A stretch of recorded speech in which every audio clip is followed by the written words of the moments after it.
una mo, subo o pasok? Kung punong kahoy ka, kailan ka huling sinibak?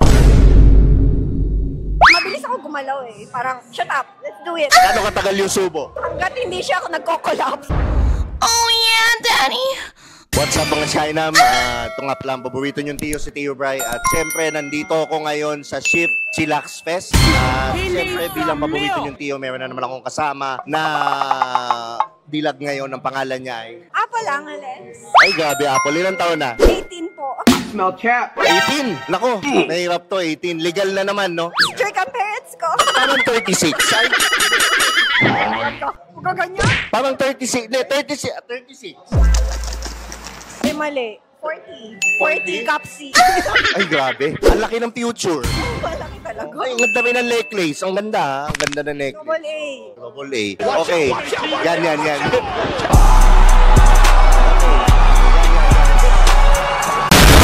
Apple, pwede ka bang contentin? Contentin ng contentin. Ano pang hinihintay natin? Contentin na yan. Tito o Pacboy? Tito. Bakit? Mas magaling tito. Gano'ng kagaling? Rate from 1 to 10. Contentin ng contentin. Ilang taon yung tito na pinakamatanda na willing ka? 50. 60. 40. 55. Lumalaman pa ba yung mga 60? 55 na lang. Hindi ko alam eh. Oh! Siguro, may gwapo ha. Si ano, yung tatay ni Riri. Yun, may mga gwapong may edad, diba? This motherfucker don't miss. Sabi, tuwan-tuwa na naman, o laban na laban. Bakit nag-cheat ang babae? Kulang sa pansin. Saan? Sa pagmamahal, sa aruga. Okay, gabi. Yung mga hawakan mo, parang natatakot ako. Kulang sa aruga. Paano ba dapat mag-aruga ng babae? Paano ba? Ikaw, paano ka ba mag-aruga? Papakainin ko araw-araw, tapos papakainin ko araw-araw. Yun lang. Yun, kailangan minomonitor mo siya. Aware ka sa damdamin niya. Ganyan, kung natapos ba siya. Tinitingnan mo. Kaya ba siya, nasa sukdulan na ba siya, gano'n. Yan. Okay. Next question. Ano ang wildest request sa'yo sa kama? Wala pa naman. Wala pa? Seryoso? Wala eh, tahimik na lang eh. Tahimik na. Hindi ko alam. Wala. Wildest. Walang pinagawa sa yung wild? Ako kasi yung mabilis ako gumalaw eh. Parang, shut up, let's do it. Get me that woman. Grabe ah. Na lang siya. Ang pabuenas. Kailan ka nagpo-fall sa guy? Sa first thought o sa second thought? Nagko-call? Napopol. Sa first thought o sa second thought? Second thought. Second thought siguro. Maraming thought, ganyan. Bakit? Sa umpisa kasi parang aabangan mo pa yun, okay ba kami, nag-jive ba, nag-click ba, parang may chemistry ba yun, o last na to. Kaya siguro mga second thought, third thought, ganyan. Huwag sa first thought. Kailan masarap? Second thought first? First, hindi talaga. Kahit saan, kahit yun yung napangasawa ko pa before. 3 years ago. Yun, nag-first thought naman kami. Pero, hindi ko siya masyado na-enjoy. Kasi parang awkward moments pa eh. Pero yung mga second, third, nandun talaga. Sa guys pa. First din, na-fall sa first thought. First thought, alam mo na kung laban eh. Wow! Pwede ba umulit? Isa pa. Oh my God. Yan. Feeling ko majority sa babae kasi more on, pag nag-thought yung babae, nag-first thought, second thought, gusto nila kasama yung utak, yung damdamin. Yun nga kaya mas masakit nga daw mag-cheat ang babae. Kasi emotional siya. Ibig sabihin, pag nag-cheat, nag-thought yan sa kabila, wala na talaga. Kasi puso niya yung pinang-thought niya doon, tsaka utak niya. Yan. Pag babae yung nag-thought. Ilan taong ka nung first time mo? 18. Ilan? 18. Talaga? Oo. Siyempre, kailan in-achieve ko yun eh. Parang malapit na ako mag-18, ito na. Inabangan ko yun. Kasi bawal nga eh. Maarte yung nanay ko. Niya kailangan nasa tamang gulang ka. Meron pa akong secret. Before ko gawin yung 18, mga 15 pa lang, nagka-touch na ako, nagpe-play na ako. Nakakita ako ng mga ano ba yun, serex ng tatay ko. Eh, syempre, bawal ako makakita ng visual, babae eh, syempre. So, nakikita ko lang yung mga serex. Nababasa ko, na ang hiyas, tinutok ang hiyas. What? At dahan-dahang itinulok. Grabe to. Hinawakan, hinaplos, hindi ako gagawin ko naman, susundan ko. Oh, ay, yun na doon na, may kiliti na. Masakit o hindi? Awareness ko. Hindi alam ng tatay ko yun, syempre, nahuli ako. Nakadilat ang hiyang-hiya talaga ako.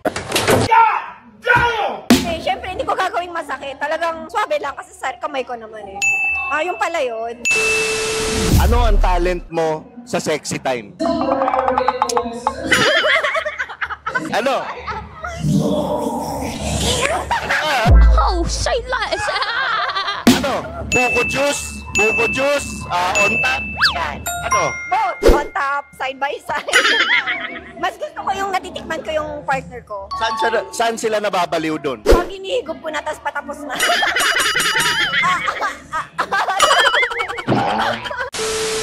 Kapag birthday mo, nagpapakain ka ba? Gusto ko talaga magpakain. Mahilig ako magpakain talaga. Gaano ka kadalas magpakain? Nung pini-insist na, sarap pala. Shit. Panoorin mo kung paano kuminang Ice cold, malamig o gininaw. Once a week, twice a week, thrice a week? Siguro kailangan syempre gusto ng babae, mahalaga yun. Kasi pag pinilit mo na hindi siya ready, kinain mo lang siya nang hindi siya ready. Yung entire momentum niya, bad na. Kasi parang conscious sa entire time, parang na-insecure siya tapos dinagdagan mo pa.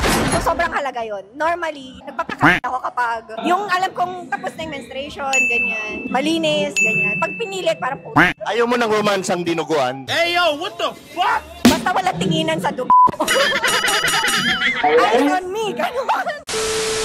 Anong inuuna mo? Subo o pasok? Subo. Subo muna. Oo. Bakit? Para mas masaya siya. Gaano katagal yung subo? Hanggat hindi siya ako nagko-collab, Diyos. Hanggat hindi siya yung lupay-pay na, mga gano'n. Pag sumubo ka, gaano siya tumatagal sa'yo? Alam ko na ready na. Pag sumubo siya, gaano siya Pag tumatagal? ka nanonood na ito, mama. Gaano siya tumatagal sa'yo pag sumubo? Ako? Oo. Hanggat gusto ko. Hanggat yung kailangan naramdaman ko yung sarili ko na, uy, yan na, I'm ready. It's false, pagsanghan false. Let's do it. What's your favorite position? Ayoko na, may favorite position. Gusto ko, umiiba-iba. Iba now, bukas iba, ganyan. Tikman lahat. Yun talaga. Natutuwa naman siya. Oo naman. Ano yung mukha niya pag ginagawa mo yun? Wala, tulala siya buong magdamag. Tulala siya. Ano sinasabi mo? Buwa mo kang tubig. Last question. Kung punong kahoy ka, kailan ka huling sinibak? Kagabi. Kagabi? Grabe? Quality hindi. Oo naman, syempre. Kanina umaga? Oo naman. Gaano kasarap? Rate from 1 to 10. 10 naman. Siguro dahil wala ako sa mood. Mga nasa 8, 9, ganyan. Para fair. So dito na nga pala nagtatapos ang ating interview. Maraming salamat sa Shift at Chillax. At syempre, huwag niyong kalimutan na i-follow si Apple. Apple promote mo. Apple Angeles. Follow. Sa Timangs din, may page din, may YouTube din. Yun. And thank you kay Tia Bryce. Grabe. So dito na nga pala nagtatapos ang ating interview. Ito ang paborito niyong Tio, si Tio Bry. At huwag niyong kalimutang mag-subscribe sa channel ko. By the way, Starseed Clothing, launching ngayong May 28. Ang kulit niya, adik na adik to. Okay? Huwag niyong kalimutan ngayong May 28, Starseed Clothing. Huwag niyong kalimutan mag-subscribe. Lagi niyong tatandaan ng kasabihan, walang pangit-pangit. At ito,